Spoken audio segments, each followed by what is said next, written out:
ఇప్పుడు మనం బాప్తిస్మమిచ్చు యోహాను తల్లిగారి అయిన ఎలిజబెత్ గురించి తెలుసుకుందాం.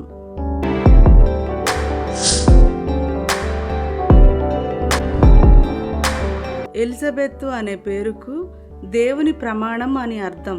హీబ్రూ భాషా పదమైన ఎలీషేవా అనే పదము నుండి గ్రీకు భాషా పదమైన ఎలిజబెత్ అనే రూపం ఏర్పడింది. ఆంగ్లంలో కూడా గ్రీకు భాషా పదానికి సమీపంగానున్న ఎలిజబెత్ అనే పదము మూలము. ప్రతి భాషలోనూ ఇదే అర్థం కనిపిస్తుంది. ఎలిజబెత్కు సంబంధించిన చరిత్ర క్రొత్త నిబంధనలోని లూకా సువార్తలో కనిపిస్తుంది. ఈమె అహరోను కుమార్తె, దైవభక్తి గలది. జకర్యా అను యాజకురాలి భార్య.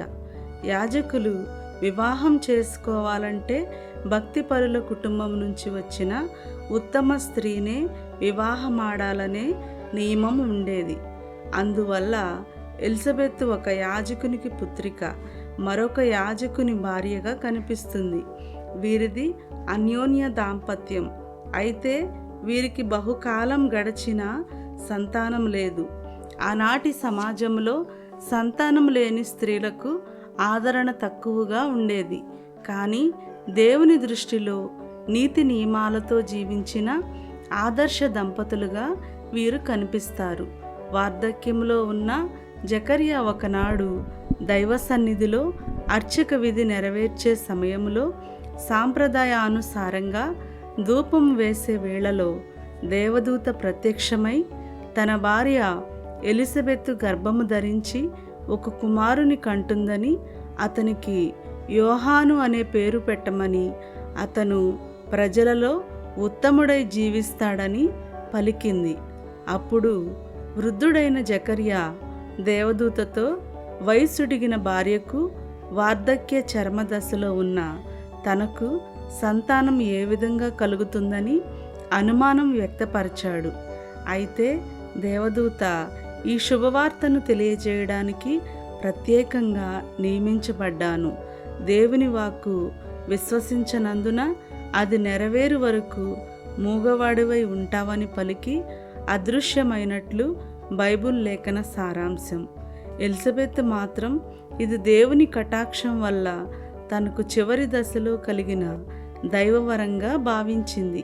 జకర్యా కన్నా ఈమెలో కొన్ని ప్రత్యేకతలు కనిపిస్తాయి.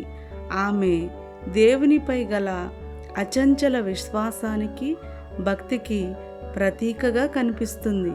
ఎందుకంటే అర్చకుని కుమార్తెగా ఉత్తమ సంస్కారం కలిగిన వ్యక్తిగా పెరిగింది.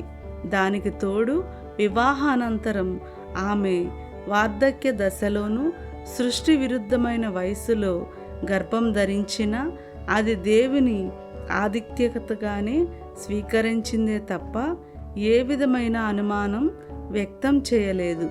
అందువల్ల ఈమె స్త్రీలో ఉత్తమురాలుగా, సంస్కారవంతురాలుగా, సన్మార్గవర్తన కలిగిన ఉత్తమ మహిళగా కనిపిస్తుంది. ఈమె క్రీస్తు తల్లి అయిన కన్యమరియకు సమీప బంధువు. అందువల్ల ఎలిజబెత్ 6 నెలల గర్భవతిగా ఉన్నప్పుడు మరియ ఈమెను దర్శించడానికి యూదా కొండ ప్రదేశమందలి అయిన కరీం అనే ప్రాంతానికి వెళ్ళింది. అయిన్ కరీము నుండి నజరేతుకు దాదాపు 90 మైళ్ళ దూరం. ఎలిజబెత్ ఆదర్శవంతమైన మాతృమూర్తి. జీవితంలో అవమానం కలిగిన సమాజంలో సరియైన గౌరవం లభింపకపోయినా భగవద్భక్తితో, అచంచల విశ్వాసంతో జీవితం గడిపిన ఉత్తమ మహిళగా మనకు కనిపిస్తుంది.